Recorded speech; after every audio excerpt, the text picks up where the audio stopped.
함께 나누실 말씀 구약성경 창세기 2장 7절에서 좀 길지만 24절까지 말씀입니다.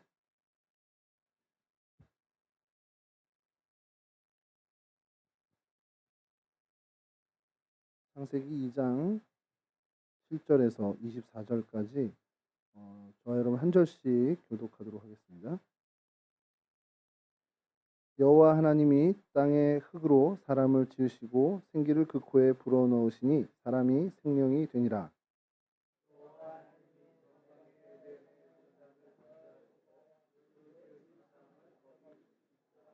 여호와 하나님이 그 땅에서 보기에 아름답고 먹기에 좋은 나무가 나게 하시니 동산 가운데에는 생명나무와 선악을 알게 하는 나무도 있더라.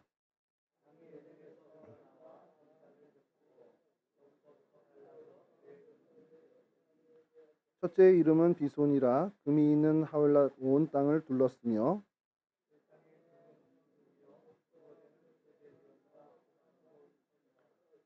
둘째 강의 이름은 기흔이라 구스 온 땅을 둘렀고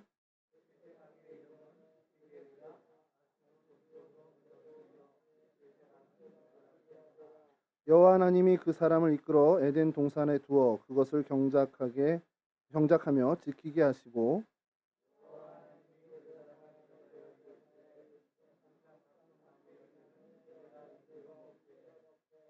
선악을 알게 하는 나무의 열매는 먹지 말라. 네가 먹는 날에는 반드시 죽으리라 하시니라.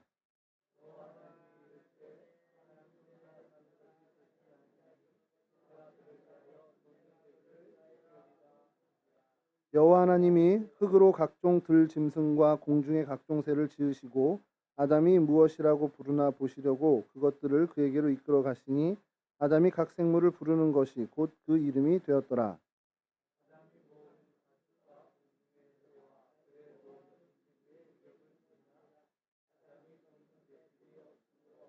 여호와 하나님이 아담을 깊이 잠들게 하시니 잠들매 그가 그 갈빗대 하나를 취하고 살로 대신 채우시고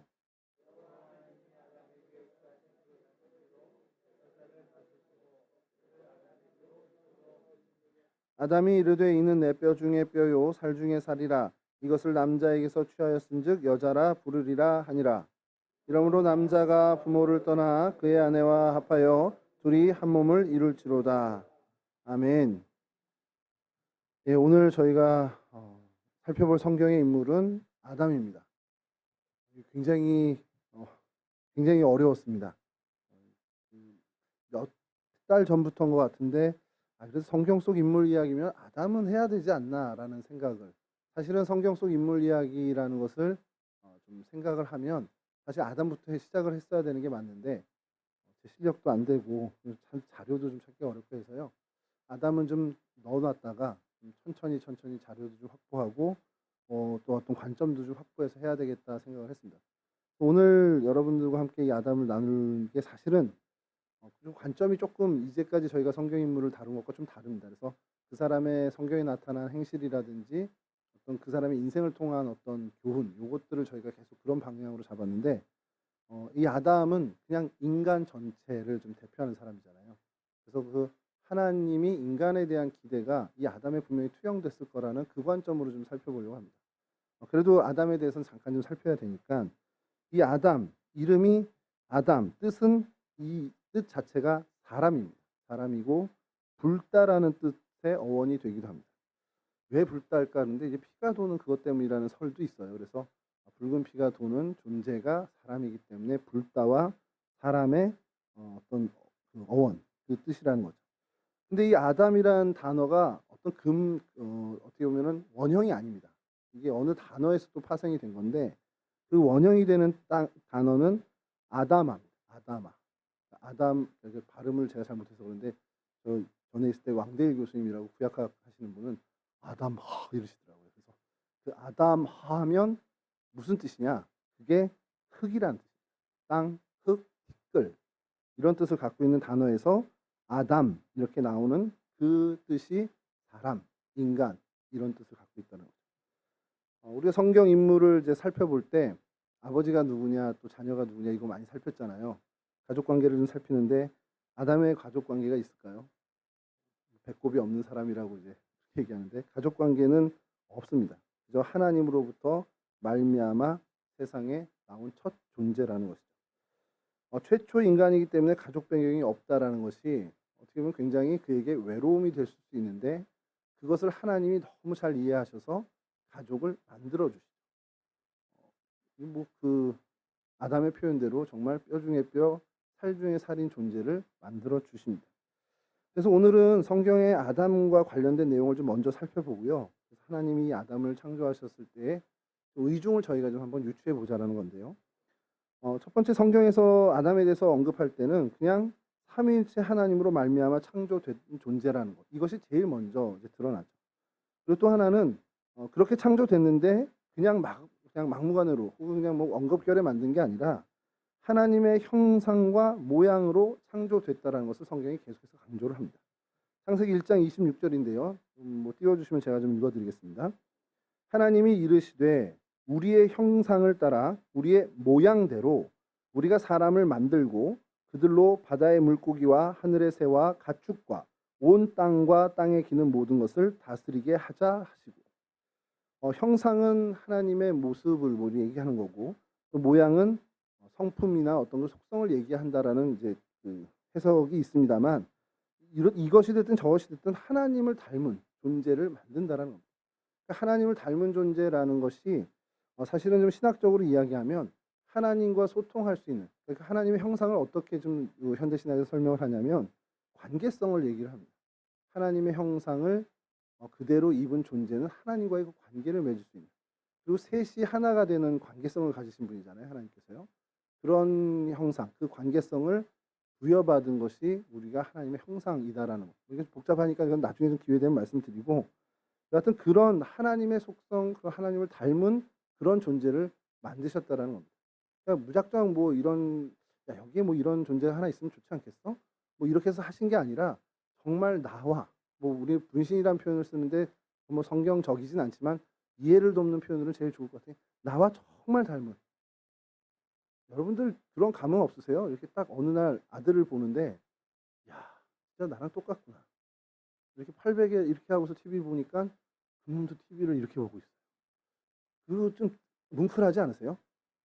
그러면 이제 그 아들은 좀 섬찟하겠죠. 내 미래가?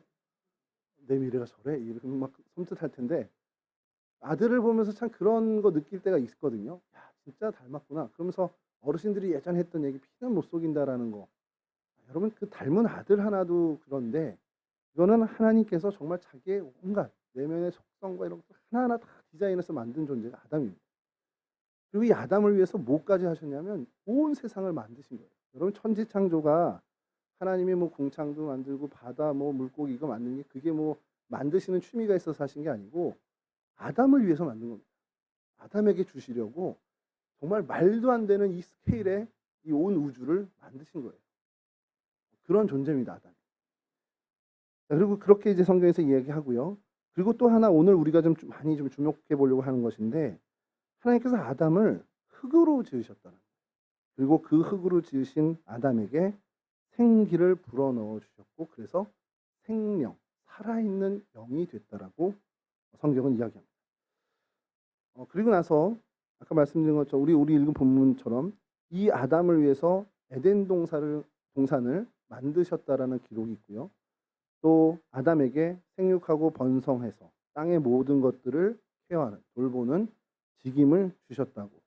성경에서는 아담에 대해서 이런 언급들이 좀 많이 등장을 했다라는 겁니다. 그리고 나서 성경 속의 아담의 모습을 좀 우리가 더 살펴보면 그의 특성, 그가 드러난 뭐 우리 뭐 성격이나 성품 이런 것들 좀 살펴볼 수 있는데, 물론 이제 처음 사람이다 보니까 모든 인류의 조상이 됐다라.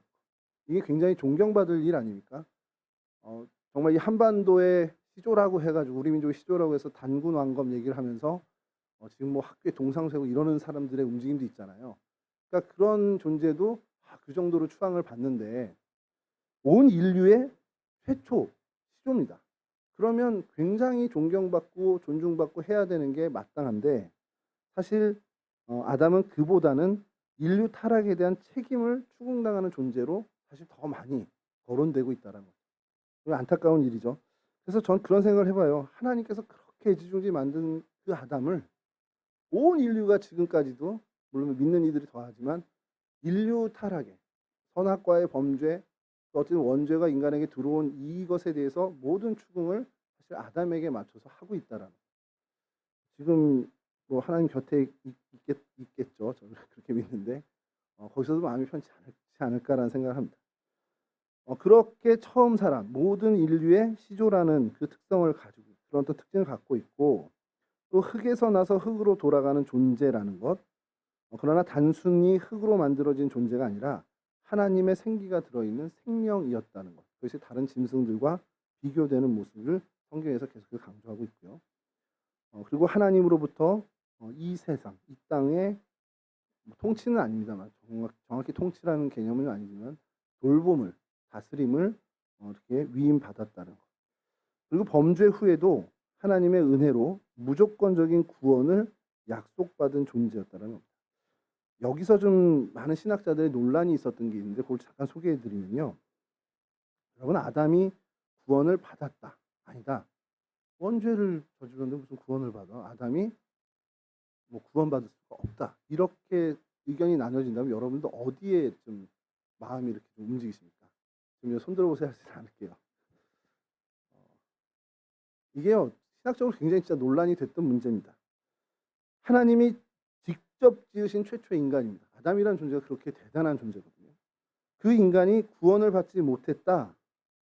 이건 하나님의 창조 사역이 실패 아니냐라는 그런 어떻게 보면 논리로 아담은 구원을 받았다라는 이야기를 하는 그 신학자들이 있고요. 또 한편으로는 뭐 원죄의 원흉인데 구원을 받았으면 그건 말이 안 되지 않냐라는 주장을 하는 쪽도 있습니다. 근데 여러분 제가 창세기 3장 12절 왜 논란이 되냐면 이 구절 때문에 그래요. 창세기 3장 12절인데요. 혹시 띄워주실 수 있을까 모르겠습니다. 하나님이 이제 물어볼 때요. 아담이 이르되 하나님이 주셔서 나와 함께 있게 하신 여자 그가 그 나무 열매를 내게 주므로 내가 먹었나이다. 여러분 이 뉘앙스는 뭐죠? 저희가 이 한국말로 번역된 거 뭐 그런 성경 영어도 마찬가지지만 어떻게 받아들이세요? 너 왜 이거 먹으니? 하나님 물으셨잖아요. 그랬더니 대답을 이렇게 한 겁니다. 하나님이 저 여자 주셨잖아요. 저 여자가 그 나무 열매를 나한테 주어서 내가 먹었습니다. 이게 쟤 때문이잖아요. 그러잖아요. 전통적인 해석이. 근데 여기서 논란이 된 게 뭐냐면 검찰 쪽 증인이나 변호사 쪽 증인 나와서 법정에서 얘기해 보세요라고 했을 때 마지막 구절 내게 주므로 내가 먹었나이다. 자백을 한 겁니다. 너 먹었지? 내가 먹었어. 그래서 이거를 법조인의 입장에서 보면은 정확히 한번 여쭤봤었어요. 그 전에 교회 변호사님이 계셔서 로펌 대표도 계셔서 이렇게 구절을 하면 이거 처벌받죠? 자백으로 인정받는 거죠. 명확한 자백이라는 거예요. 여러분 자백이 뭡니까? 우리가 신앙적인 면에서 자백했다, 고백했다, 참회했다. 이게 회개의 시작이라는 겁니다. 그러니까 아담이 회개했다라는 거를 여기서부터 시작을 하는 거예요. 그 신학자들.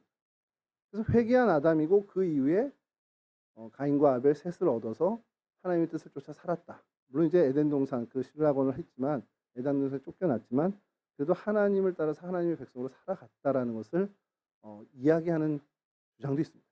어떤 게 맞다 틀리다 할 수는 없지만 여하튼 하나 한 가지 약속 하나님이 약속하신 것은 여자의 후손이라고 예표하며 그 언급하면서 인류 아담의 후손들이겠죠. 그럼 아담을 포함하지 않을까라는 생각을 하는데 구원을 약속하셨다는 인간이 뭘 해야 내가 구원해 줄게 이게 아니라 정말 하나님의 아들 여자의 후손 예수 그리스도의 정말 일방적인 은총으로 구원을 해주시겠다는 약속을 이 창세기에서부터 하나님이 하신다라는 겁니다. 그러니까 인류 구원을 약속하셨다라는 것이 굉장히 중요한 이 창세기에 세상을 창조하신 사건도 중요한데 인류 구원을 약속했다라는 그 사실도 그 창조의 버금가는 어떻게 중요한 사건이 된다라는 것이죠.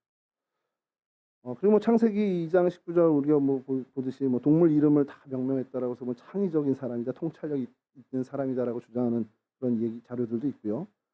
하와를 보고서 이는 내 뼈 중에 뼈요 살 중에 살이다라는 그 표현을 한 것을 보면서 야, 이 사람 참 감수성도 풍부하구나 이런 얘기를 하는 자료들도 있습니다. 그리고 결정적으로 이거는 이게 제가 조금 이제 자료 찾으면서 제일 의아했던 건데 아내의 권유에 따라서 하나님의 명령까지 무시하고 선악과를 먹었다. 그러니까 원래 인간이란 존재는 아내 말을 이렇게 잘 들을 수밖에 없다. 이제 그렇게 이제 해석을 하는 자료가 실제로 있습니다. 그래서 그걸 제가 보면서 아, 원래 남자는 아내에게 순종적인 태도를 가져야 되는 거구나. 그 평화를 아담도 알았구나. 900년 이상을 살았으니 사실 점점 살면서 더 잘 알았겠죠. 저도 뭐 50년도 안 살고 결혼한 지 22년인데 저도 아는데 모든 전에 목사님께서 금요일에 설교 이렇게 하실 때 아내 말과 내비게이션 말 잘 들으라고 하셔서 저는 내비게이션 목소리를 남자로 바꿔놨습니다. 아내 말만 오로지 잘 듣기 위해서. 여러분 이렇게 성경 안에 아담에 대한 이야기들이 참 많은데 제가 아까 말씀드린 것처럼 그 흙으로 지어졌다라는 것을 주목해 보고 싶습니다. 하나님께서 왜 아담을 만드실 때 흙으로 빚으셨을까? 이런 질문을 그런 궁금증을 저만 가졌던 게 아니더라고요. 자료를 좀 찾아보니까 굉장히 상세하게 이 부분에 대해서 설명한 자료들이 좀 있습니다. 그래서 그 자료를 토대로 여러분들에게 좀 오늘 이 말씀을 좀 나누려고 하는데 흙으로 지으신 이유가 있을 거고 그렇다면 우리가 그걸 찾으면 아 하나님이 인간을 처음 만들 때 아 그래 이런 의도로 만드셨구나. 그럼 이렇게 사는 게 진짜 참 사람의 삶이겠구나라는 것을 찾아가 보자는 겁니다. 여러분 그 아름다운 걸로 치면은 흙보다는 흙으로 빚은 뭐 벽돌 이런 거보다는 뭐 대리석이라든지 이런 뭐 나무 잘 깎은 게 훨씬 더 아름답잖아요. 아름다운 걸로 하면 그런 어떤 대리석이나 나무 같은 걸로 인간을 지으면 참 좋겠는데 그것도 아니고 아니면 강한 걸로 치자면 뭐 철이나 뭐 이런 강철 같은 것이 훨씬 더 강하단 말이에요. 근데 하나님이 그것과 비교해서는 한없이 약한 흙으로 사람을 지으셨다라는 거. 그러면 그 흙에 어떤 의미가 담겨 있고 그 특성이 있을 텐데 그것을 통해서 하나님이 당신이 정말 애지중지 만든 당신의 그 뭔가 형상을 다 담아 모양을 담아서 만든 그 존재가 이러이러한 존재가 됐으면 좋겠다라는 기대를 이 흙의 재료의 특성에서 좀 찾아보자는 겁니다. 여러분 흙의 속성이 그 특징이 어떤 게 있습니까? 흙 그러면 제일 먼저 떠오르는 게 흙은 생명이라는 거죠. 사실 모든 생명이 흙에서부터 나온다고 뭐 어떻게 보면 과장된 표현일 수 있지만 거의 뭐 맞지 않나라는 생각이 들어요. 모든 곡식을 흙에서 내어줍니다. 그래서 그 곡식을 먹은 동물들이 생명을 이어가고 있고요. 또 육식 동물조차도 그 초식 동물이 그 곡식을 먹고 자라서 그 초식 동물을 잡아먹게 됩니다. 우리 이렇게 어렸을 때 생태계 이렇게 있었잖아요. 피라미드 하는 것처럼. 그러니까 그 밑에 이 식물을 곡식을 내어주는 이 흙이 생명의 근원이 될 수 있다라는 거. 물도 마찬가지겠지만요. 그 바다도 마찬가지입니다. 바닷속 그 밑도 흙입니다. 결국엔. 그래서 이 흙에서 이 생명이 나온다. 그러면 하나님이 흙을 통해서 사람을 만드셨다. 그러면 정말 생명을 품는 존재로 살아가길 바라신 것이 있지 않겠냐라는 거예요. 그래서 내가 생명을 품고 정말 만나는 모든 사람에게 생명을 전하고 그 상대의 생명을 풍요롭게 하는 삶을 사는 그 삶이 하나님이 기대하는 참 인간의 삶. 아담에게도 사실 그것을 기대하셨다는 겁니다. 흙으로 만들어진 아담, 즉 흙으로 만들어진 인간은 생명의 삶, 생명을 살리고 생명을 전하고 생명을 유익하게 하는 삶에 초점을 맞춘 삶을 사는 것이 마땅한 것이. 그것이 하나님의 의도라는 겁니다. 그러니까 어떤 겁니까? 생명으로 뭐 생명을 돌보고 생명을 전하고 생명을 유익하게 하는 삶이 어떤 건가? 여러분 그런 얘기 혹시 아세요? 그 제가 예전에 제 친구한테 좀 들었던 지금도 좀 약간은 이제 우리 표현으로 아리까리한데 그게 좀 정확히 정돈이 안 돼서 전하기가 참 어려워서 그렇게 자주 언급은 안 하는데요. 이 친구가 굉장히 어려웠던 시절에 정말 그렇게 뭐 별로 기대하지 않았던 친척 한 분이 정말 어려워서 정말 이거 오늘 지나면 내가 죽을지도 모르겠다라는 생각할 정도로 정말 핍절하고 어려운 그 시절, 그 사이 그때 정말 소식 한번 전하지도 않았는데 뭐 당숙 정도 되는 친척이었던 것 같아요. 그때 들은 오셔서 이렇게 거금을 좀 놓고 힘내라고 하고서 갔다는 거예요. 근데 그때 엄청나게 이 친구가 울었다는 거예요. 그래서 기도하면서 하나님 정말 그 까마귀로 먹이신다는 게 이겁니까? 하면서 그렇게 엄청 기도를 하면서 울었다는 거예요. 근데 그 이후에 이 친구가 하는 얘기 중에 하나가 기도할 때 "주님, 예수님." 그러면 그 친척어른 얼굴이 이렇게 아른거린다. 왠지는 알 것 같아요. 왠지는 알 것 같은데 제가 정돈이 그게 좀 아직 개념 정리가 안 돼서 '아 이게 신학적으로 어떻게 이렇게 돼서 그건 당연한 겁니다.' 이렇게 하질 못해서 언급을 많이는 안 하는데 뭔지는 알 것 같고 그러면서 한편으로 무슨 생각이 드냐면 '그래 우리가 그런 존재가 되어야 되는 건데.' 왜냐하면 저도 비슷한 경험이 있는데 저는 이제 어려울 때 누가 찾아와서가 아니라 어 이제 우리 지금 저는 국민학교를 다녔으니까 국민학교 시절에 이제 기도를 막 배우고 기도에 막 이제 쪼끔 이제 기도가 터질 때죠. 그때 막 통성기도라는 걸 처음 하게 돼서 막 기도하면 어 예수님, 하나님 그러니까 예수님보다 그때는 하나님을 많이 찾았는데 하나님 그러고서 막 하면 담임 목사님 얼굴이 떠올랐어요, 어릴 때. 근데 그게 되게 전 자연스러웠는데 이제 나이 들면서 이제 조금씩 바뀌어 가긴 했지만 그래서 그런 어떤 차원에서 그 친구 제 친구의 그 얘기를 들으면 '그래 우리가 평생 사는데 누구 어떤 한 사람에게라도 예수님 그럴 때 오버랩된 얼굴이 내가 된다면 그건 성공한 인생이겠다.'라는 거예요. 정말 그런 어떤 생명을 나누고 생명을 돋아주고 생명을 어떻게 보면은 돌봐주는 그러한 일 사는 것. 그렇게 그런 길을 가는 것. 그것이 하나님이 우리에게 기대하시는 삶이라는 것. 그리고 흙으로 그런 사람을 만들었다라는 아담을 만들었다는 아담에게 그런 인생을 기대했다라는 것을 우리가 유추한다는 겁니다. 여러분 그리고 또 주님께서는 우리에게 말씀하시죠. 생명의 떡이다. 주님께서 생명의 떡이고 그래서 주님의 몸과 피를 먹고 마시는 것으로 우리가 주님의 몸에 참여할 뿐만 아니라 그 생명의 떡의 삶을 우리도 살아가길 주님도 명령하십니다. 그러니까 우리가 사람의 생명을 살리는 일, 어떤 선택에 섰을 때 그래도 생명의 질을 높이고 생명을 살리는 쪽으로 우리는 선택하며 살아가는 것이 마땅하다라는 것이죠. 두 번째 흙의 특성이 있는데 사랑이라는 특성을 갖고 있다랍니다. 그래서 그게 좀 살펴봤더니 온갖 쓰레기를 다 우리가 흙에 매립을 하잖아요. 근데 그 매립하는 그 쓰레기를 다 품고 그것을 어떻게 합니까? 물론 시간이 엄청 오래 걸리지만 결국 그것을 다 정화시킨다. 근데 정화시키는 과정에서 '아 더러워 안 만질래.' 하고서 이렇게 좀 거리를 두고서 정하는 게 아니라 자기가 품고 자기가 더러워지면서 사실 흙이 막 썩어가잖아요. 요즘 미군 철수하고 나서 그 용산에 그 땅이 오염됐다고 그러는데 그게 몇백 년 지나면 깨끗해질 겁니다. 왜냐하면 흙이 스스로 더러워지면서 계속 정화를 시킬 거거든요. 그러니까 그런 속성을 갖고 있다는 거예요. 그것을 다 내가 더러워지면서 상대를 깨끗하게 하는 그 특성. 그럼 이것은 사랑이라는 겁니다. 그런 사랑의 삶을 사는 것을 하나님께서 기대하시고 아담을 이 흙, 이 특성을 가진 흙으로 빚으셨다라는 것은 빚으셨다라는 것이죠. 그러니까 그것은 우리에게 이 사랑의 삶을 살라라는 것인데 우리가 사랑을 행하라, 사랑의 삶을 살라 그러면 뭔가 주는 것을 먼저 떠올립니다.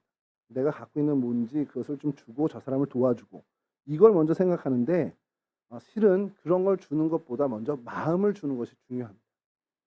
사랑에 대해서 얘기를 하는 것 중에 하나가 그 자료에 나온 것 중에 투르게네프라는 러시아 작가가 있는데 그분이 쓴 거지와 신사라는 이야기가 있더라고요. 그것을 예로 들었는데 그러니까 내용은 이겁니다. 그 어떤 한 신사가 이제 공원길을 걷고 있는데 이제 한 거린을 만난 거예요. 그 거린이 계속해서 이러는데 이분이 마음이 동한 거죠. 그래서 뭔가를 좀 주고 싶어서 지갑을 찾았는데 이제 거린도 딱 쳐다보는 거죠. 이 사람이 자리를 길에서 섰고 뭔가 멈칫하면서 나와 눈이 마주치고 뭔가를 주겠구나 그래서 잔뜩 기대 어린 눈으로 신사를 바라본 거예요. 신사가 우리 그럴 때 있잖아요. 지갑을 두고 온 거예요. 그래서 저 같은 경우 만약에 좀 주고 싶다고도 지갑을 찾았는데 지갑이 없다 그러면 저는 그냥 멋쩍지만 돌아서 갔겠죠. 근데 이 신사는 뭐 딴 거 뭐가 있을까? 뭐 펜이라도 있을까? 그러면서 막 이렇게 찾은 거예요. 근데 이제 산책을 나온 거니까 아무것도 없는 거죠. 뭐 시계라도 있으면 시계를 좀 풀어줄까 그랬는데 그것도 없는 거. 근데 이 기대하는 거린의 눈을 보니까 그냥 바로 자리를 박차고 갈 수도 없고 해서 그 거린이 앉아 있는 그 자리로 몸을 낮추고는 손을 잡고는 정말 미안합니다.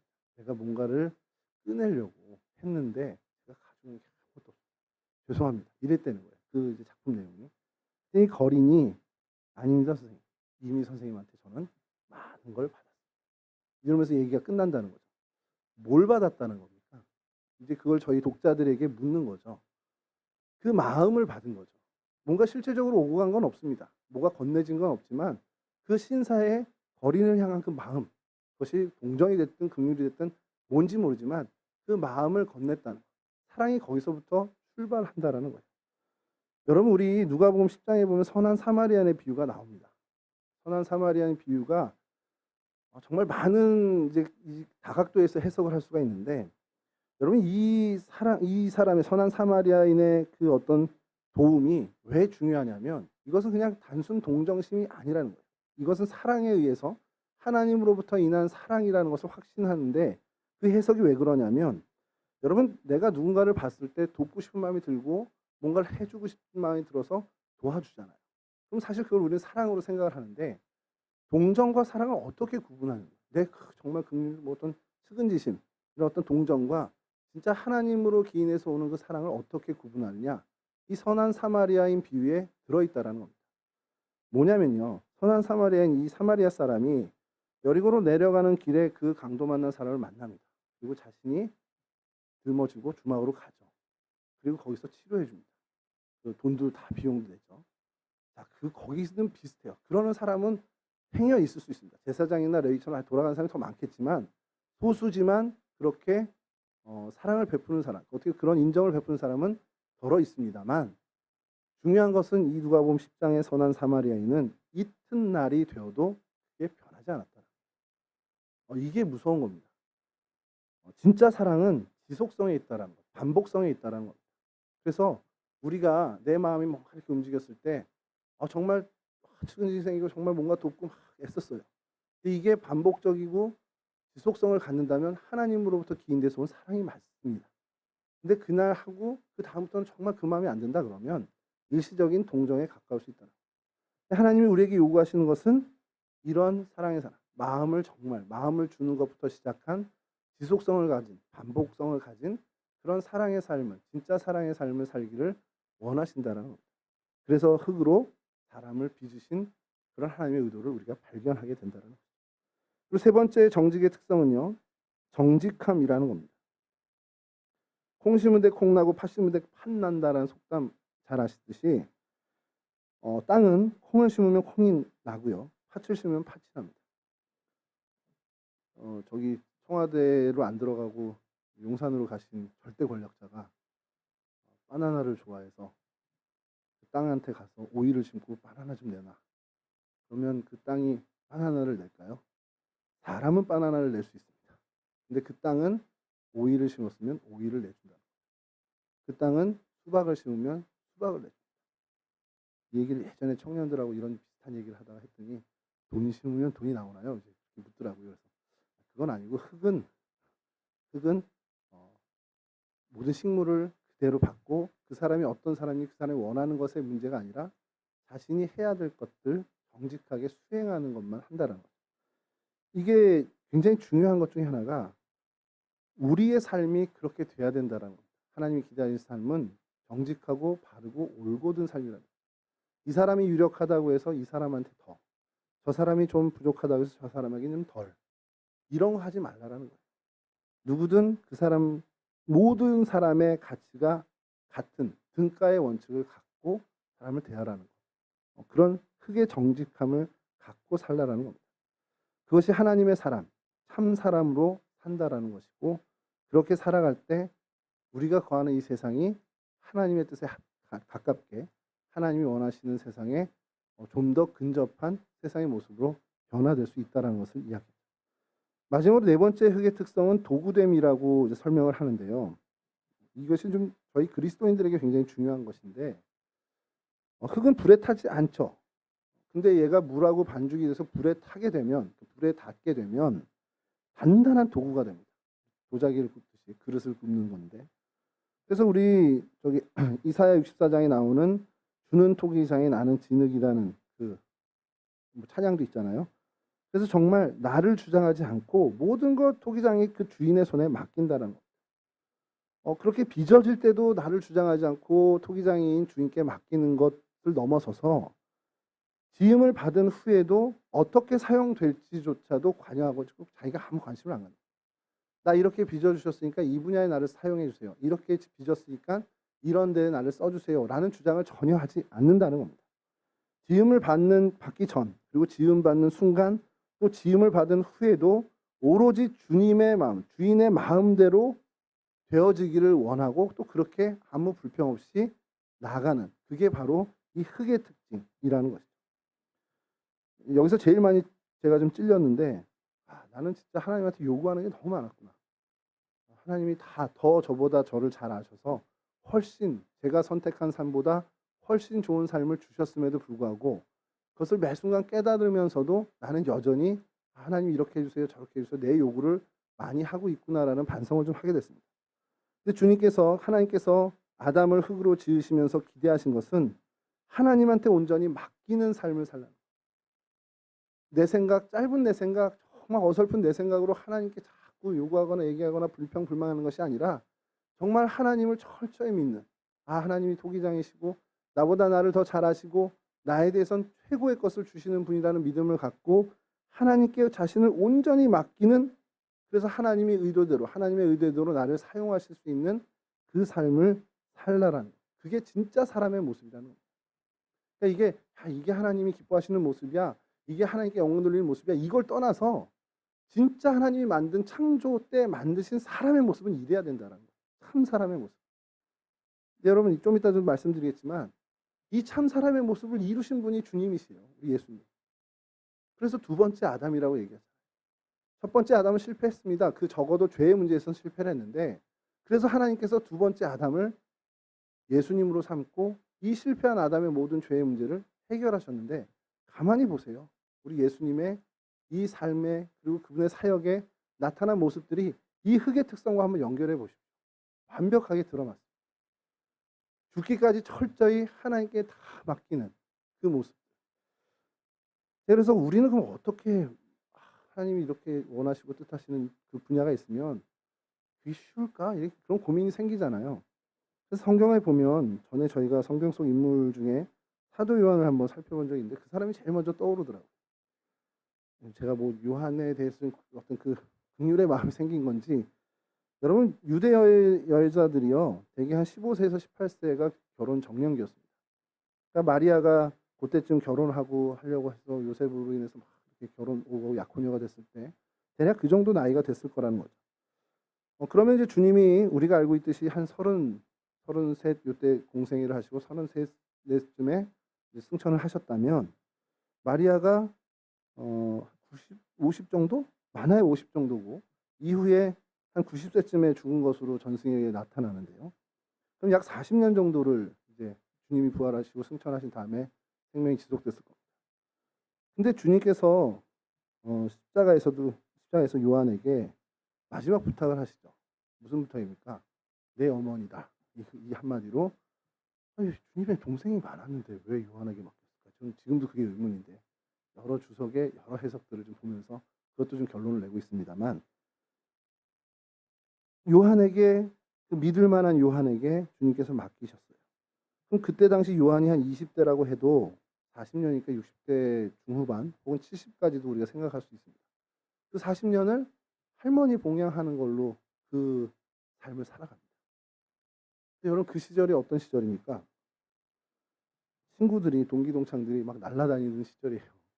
베드로는 막 예루살렘 교회 막, 야고보는 거기 수장이 돼 있고, 야고보는 주의 동생이긴 한데, 그리고 더 못 참는 것은 듣지도 보지도 못했던 사울이라는 자가 나타나서 내가 사도네 하면서 온 아시아뿐만 아니라 유럽을 누비고 다니는 걸 본단 말이에요.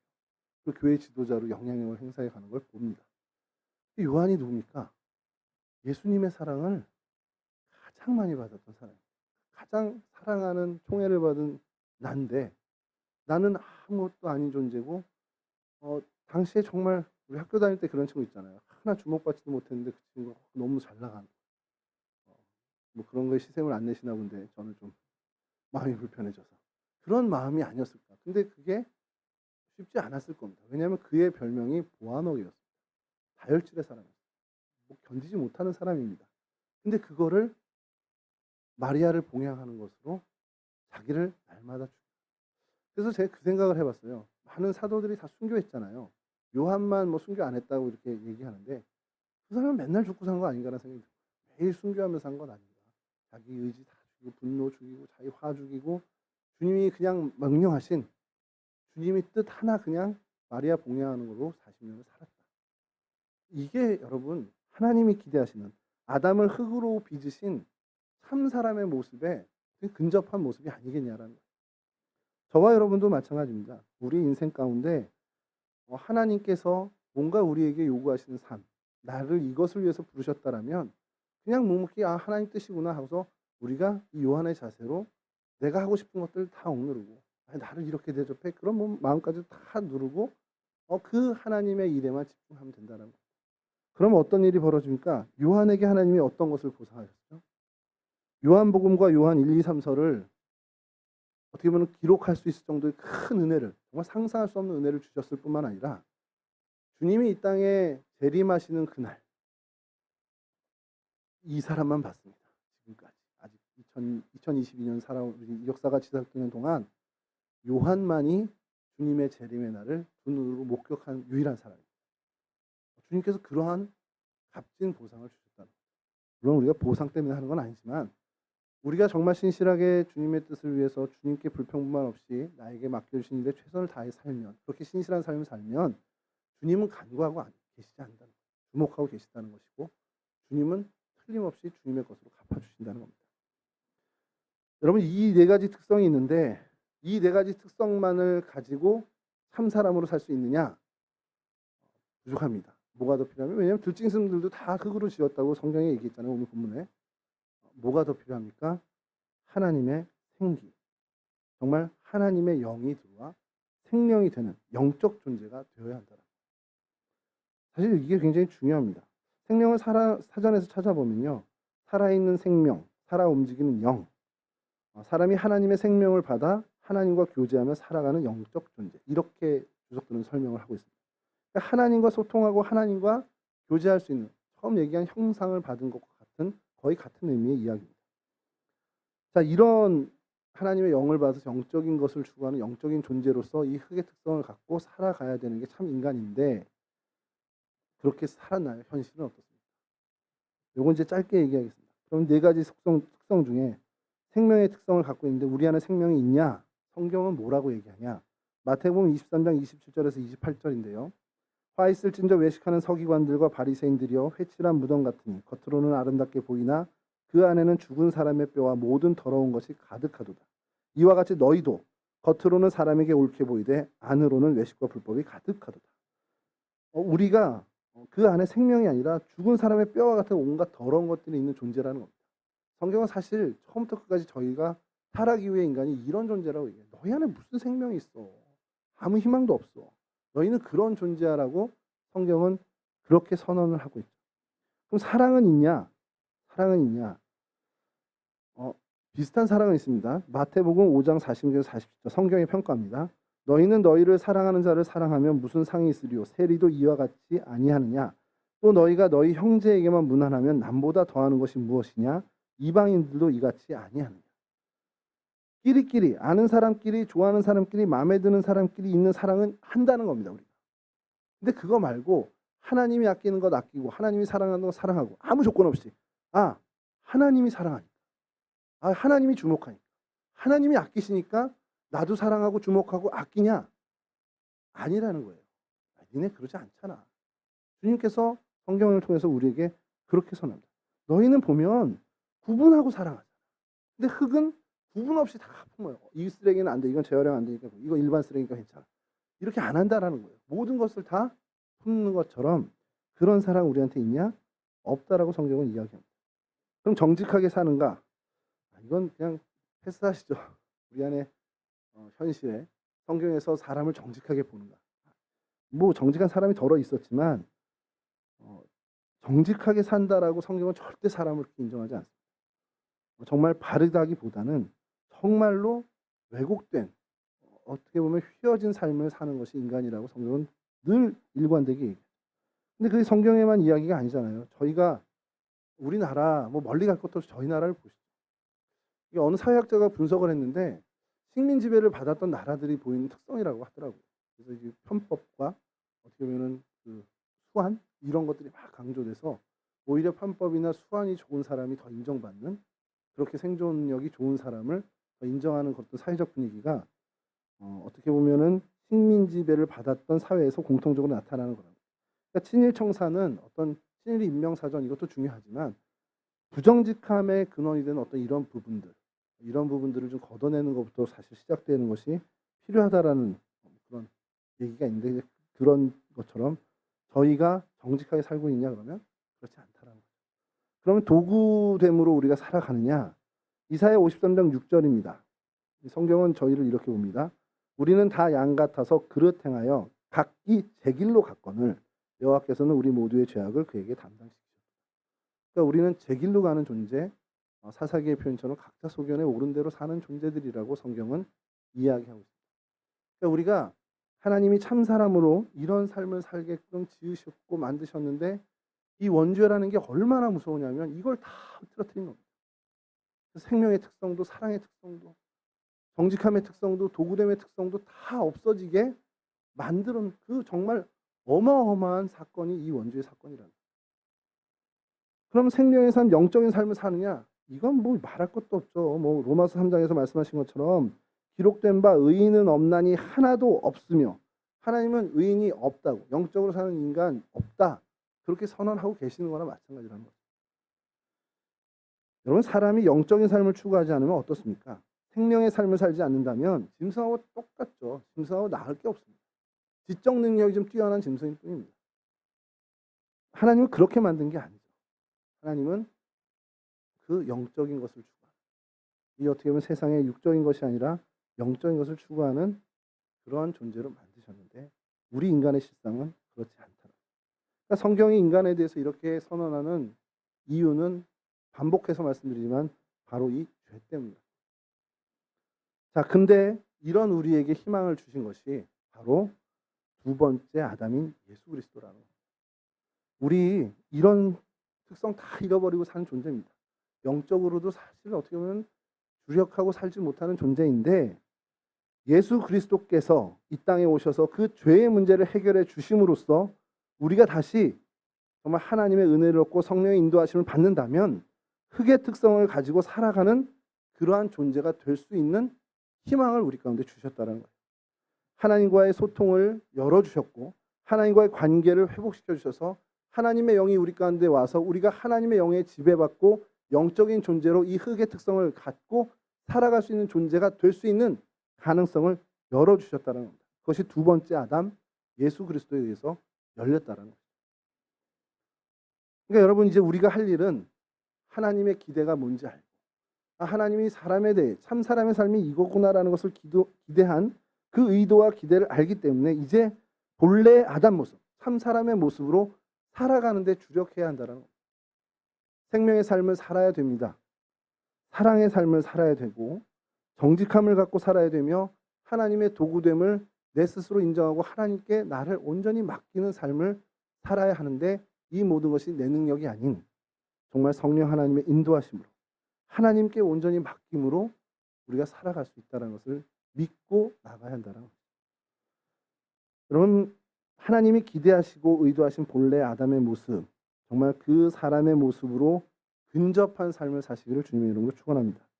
또 하나님의 영, 성령께 인도받는 삶으로 정말 하나님의 기대와 뜻에, 뭐 보편적인 뜻뿐만 아니라 내 개인에게 하나님께서 지목해서 원하시는 그 뜻에 딱 맞는 삶을 사셔서요, 하나님의 기쁨이 되는 그런 인생 사실 수 있도록 주님의 이름으로 간절히 축원합니다. 우리 찬송 한 장 하시고요, 주님 가르쳐 주신 기도로 마치도록 하겠습니다.